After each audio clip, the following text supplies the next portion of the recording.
नमस्कार दोस्तों, प्रणाम।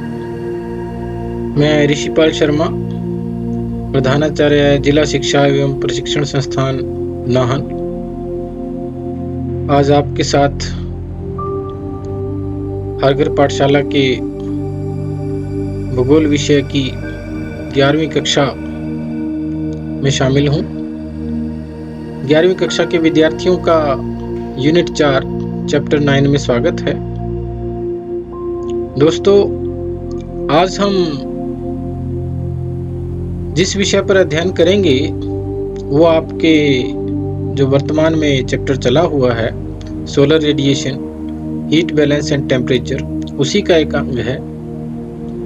आज हम बात करेंगे, जैसा कि आप को इस चित्र में दिखाई भी दे रहा है, कि एक तरफ आप देख रहे हैं poleward heat transport to balance unequal heating, और दूसरी तरफ कुछ चित्र बना हुआ है जिसमें आसमान की तरफ से आता हुआ कुछ दिखाई दे रहा है और कुछ धरती की तरफ से। तो आज का आपका टॉपिक है ऊष्मा budget, heat budget of the planet earth. यहाँ पर मुझे, जब मैं आपका चैप्टर जो है आप तक पहुंचाने की कोशिश कर रहा था, तो एक श्लोक मिला जो बड़ा महत्वपूर्ण है इस संबंध में। मैं आपके लिए इसको पढ़ता हूं। ही आदित्य और सन, मैं इसको इंग्लिश में पढ़ रहा हूँ, ये संस्कृत, इंग्लिश और हिंदी तीनों में लिखा है। ही आदित्य और sun is omni present and pervades all with his infinite rays. He has 7 horses yoked to his chariot and is the power behind the 7 sense organs. He shines with brilliant light and is the destroyer of darkness, the bestower of happiness and prosperity, and the remover of sufferings. He is the creator, the infuser of life. Aditya हृदय स्रोत का ये श्लोक number 11 है, जो कहता है कि भगवान आदित्य अपनी अनगिनत किरणों के साथ सर्वव्यापक है। उनके रथ के साथ घोड़े सातों इंद्रियों की शक्ति के स्वरूप हैं, और दैदीप्यमान भगवान सूर्य अंधकार को नष्ट करने वाले हैं, सुख और समृद्धि प्रदान करने वाले हैं एवं दुर्भाग्य को हटाने वाले हैं। वे सृष्टि की रचना करने वाले हैं और मृत कल्प संसार को जीवित करने वाले हैं। दोस्तों, अगर हम इस श्लोक के अनुसार देखें कि ये जो पृथ्वी का ऊष्मा बजट है जिसके बारे में हम बात कर रहे हैं, ये एक ऐसा विलक्षण तथ्य है, एक ऐसा अद्भुत सत्य है जिसके बारे में यदि मैं आपको ध्यान कराऊं तो जो ये पृथ्वी है, इस पर आज से पहले और आज तक लगभग 4.5 अरब सालों से सूर्यतप लगातार प्राप्त हो रहा है। और यदि ये सूर्यतप लगातार ऐसे ही रहता और पृथ्वी इसको सिर्फ ग्रहण करती और इसका वापस जो है प्रदान नहीं करती, तो आज क्या स्थिति होती? शायद पृथ्वी बहुत ज्यादा गर्म होती, लेकिन ऐसा नहीं है। जितना सूर्यतप पृथ्वी प्राप्त करती है उतना ये वापस कर देती है। और यदि मैं भौतिक शास्त्र के नियम के अनुसार आप कहूं कि ये जो एनर्जी है, उसमें थर्मोडायनेमिक्स का एक नियम है कि energy can neither be created and nor be destroyed. Energy यानी कि ऊष्मा, जो ऊर्जा है, वो क्या है? मैं जो आपको दिखाई दे रहा हूं, मैं भी ऊर्जा का एक रूप हूं। मुझ में ऊर्जा है, आप में ऊर्जा है, इस जगत के संपूर्ण चराचर में ऊर्जा है। पेड़ पौधों में, जीव जंतुओं में, पत्थरों में, धरती में, पानी में, हवा में, सब जगह ऊर्जा है। यदि ये ऊर्जा ना हो तो इस संसार का कोई भी अस्तित्व नहीं है, और इसीलिए सूर्य ऊर्जा का प्रधान स्रोत, इसी के कारण ये सब कुछ संभव हो पाया है। और इसी के बजट के बारे में आज हम अध्ययन करेंगे। मान लें कि वायुमंडल की जो ऊपरी सतह है उस पर प्राप्त सूर्यतप 100% है, यानी कि 100 यूनिट है, और वायुमंडल से गुजरते हुए ऊर्जा का कुछ अंश इसमें परावर्तित हो जाता है धूल कणों के द्वारा, कुछ प्रकीर्णित हो जाता है एवं कुछ अवशोषित हो जाता है, और केवल शेष भाग ही पृथ्वी की सतह तक पहुंचता है। इन 100 इकाइयों में से 35 इकाइयां पृथ्वी के धरातल पर पहुंचने से पहले ही अंतरिक्ष में परावर्तित हो जाती हैं। जिनमें से 6 इकाइयां धूल कणों के द्वारा स्कैटरिंग के द्वारा वापस चली जाती हैं और 27 इकाइयां जो बादल बने होते हैं इनके ऊपरी छोर से, और 2 इकाइयां पृथ्वी के उन क्षेत्रों से वापस चली जाती हैं जो हिमाच्छादित हैं, स्नो कवर्ड एरियाज हैं।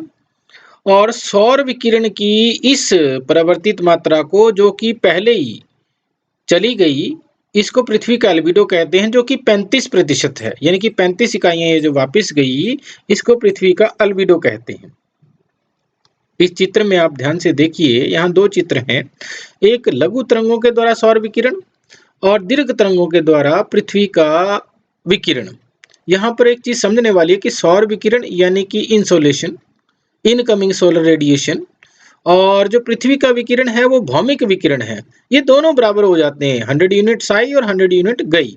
जैसा कि अभी हमने डिस्कस किया कि ये जो 35 इकाइयां थी, इन 35 इकाइयों को यदि हम छोड़ दें तो बाकी जो 65 इकाइयां हैं ये अवशोषित हो जाती हैं, और इनमें से 14 इकाइयां वायुमंडल में, जैसा कि आप यहाँ देख सकते हैं कि ये जो 14 इकाइयां हैं ये वायुमंडल द्वारा अवशोषित हो गई, और इनमें से फिर बाकी 51 इकाइयां जो हैं वो पृथ्वी के धरातल द्वारा जो है वो अवशोषित कर ली जाती हैं। यहाँ आप देख रहे हैं कि ये 17 इकाइयां और ये 34 ये धरती ने अवशोषित कर ली, और ये होगी 51, और ये भी फिर पुनः पार्थिव विकिरण के रूप में लौटा दी जाती हैं। इनमें से 17 इकाइयां सीधे अंतरिक्ष में चली जाती हैं और 34 इकाइयां वायुमंडल द्वारा अवशोषित होती हैं। ये आप देख रहे हैं दूसरे उसमें कि भौमिक विकिरण में ये जो 17 इकाइयां हैं ये पृथ्वी से अंतरिक्ष की ओर विकिरण में चली गई, और जो 6 इकाइयां हैं ये स्वयं वायुमंडल द्वारा अवशोषित होती हैं। ये जो 6 इकाइयां हैं, and that is the effective terrestrial radiation, जिसके द्वारा वायुमंडल की बहुत सारी क्रियाएं संचालित होती हैं, और यही वो मुख्य इकाई है, यही जो मुख्य भाग है जिसके द्वारा पृथ्वी का वायुमंडल गर्म होता है। पृथ्वी का वायुमंडल सौर विकिरण से नहीं, शॉर्ट वेव रेडिएशन से नहीं, लॉन्ग वेव रेडिएशन से गर्म होता है। और जो इसके बाद 9 इकाइयां हैं वो संवहन के जरिए, और 19 इकाइयां संघनन की गुप्त ऊष्मा के रूप में। ये आप यहाँ पे देख रहे हैं कि 9 इकाइयां जो है ये प्रक्षोभ एवं संवहन के द्वारा, और ये जो 19 इकाइयां हैं ये संघनन के द्वारा गुप्त ऊष्मा के रूप में रहती है। गुप्त ऊष्मा क्या है कि जब जल से वाष्प बनते हैं तो उस प्रक्रिया में ऊष्मा खर्च होती है, लेकिन वो ऊष्मा खर्च होती है और वो ऊष्मा वाष्पों में छुपी रहती है। इसको हम लेटेंट हीट कहते हैं। लेटेंट हीट जो है ड्यूरिंग कंडेंसेशन बनती है और गुप्त ऊष्मा कहलाती है।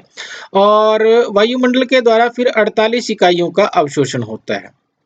तो ये आप देख रहे हैं कि ये जो वायुमंडल के द्वारा 48 इकाइयों का अवशोषण हुआ, और इनमें 14 इकाइयां सूर्यतप की और 34 इकाइयां पार्थिव विकिरण की होती हैं। ये 14 इकाइयां वायुमंडल वाली आपने देखी और 34 इकाइयां इधर। तो ये जो वायुमंडल के द्वारा अवशोषित हुई, इसमें आप देख रहे हैं 19 इकाइयां, 9 इकाइयां और 6, ये 34 इकाइयां और ये 14 इकाइयां मिलकर के ये वापस चली गई 48। ठीक है। और वायुमंडल का जो विकिरण है फिर उसके द्वारा ये वापस अंतरिक्ष में लौट जाती हैं। अतः पृथ्वी के धरातल द्वारा और वायुमंडल से अंतरिक्ष में वापस लौटने वाली विकिरण की इकाइयां क्रमशः 17 और 48, ये बन गई 65। जो ये आप देख रहे हैं यहाँ पर ये इकाइयां होगी 65, और जिनका फिर मतलब ये जो आदान प्रदान है कि वापस लौटने वाली इकाइयां भी 65 और मिलने वाली इकाइयां भी 65।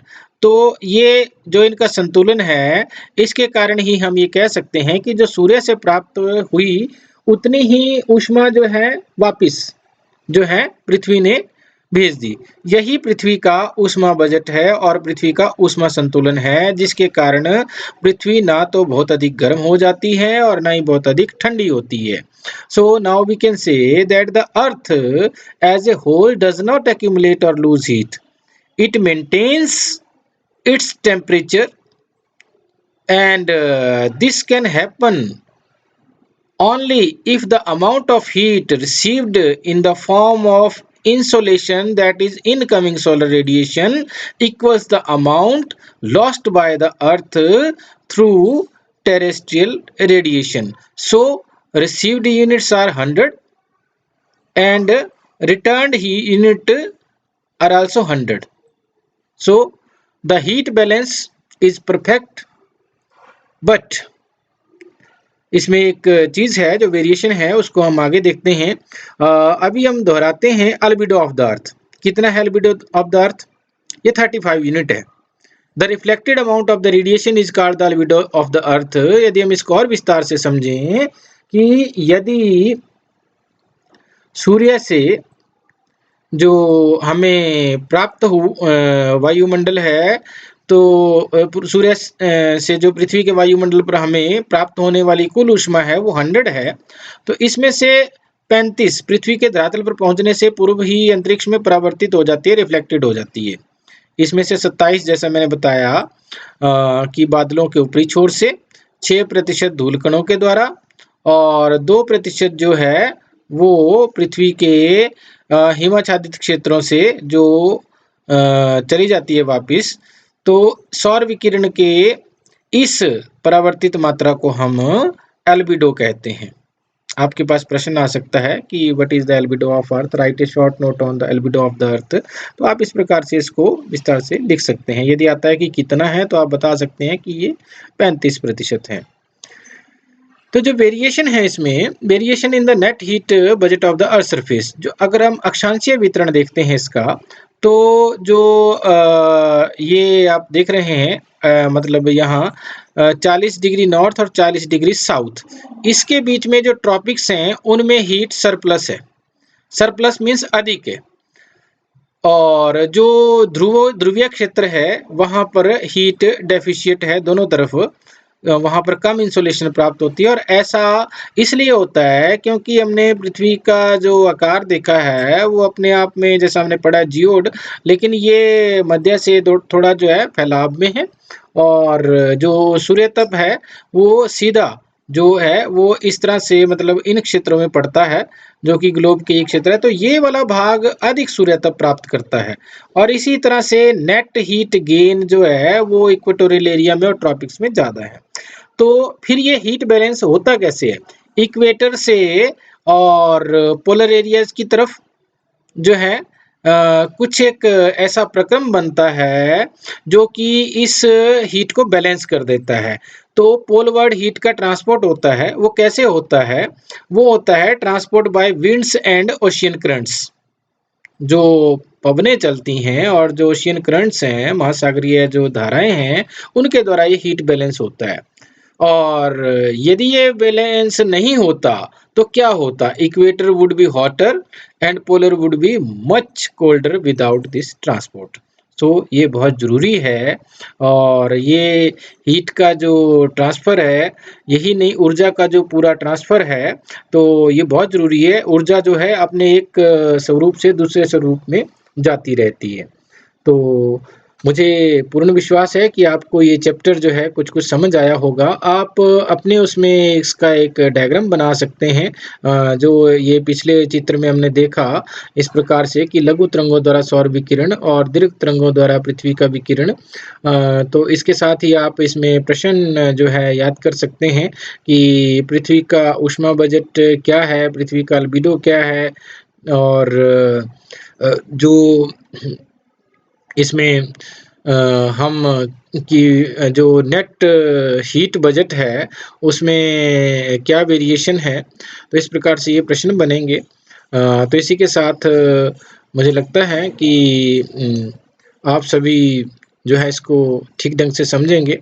आप स्वस्थ रहें, मस्त रहें, और अपना ध्यान रखें, घर में रहें, जय हिंद, जय हिमाचल।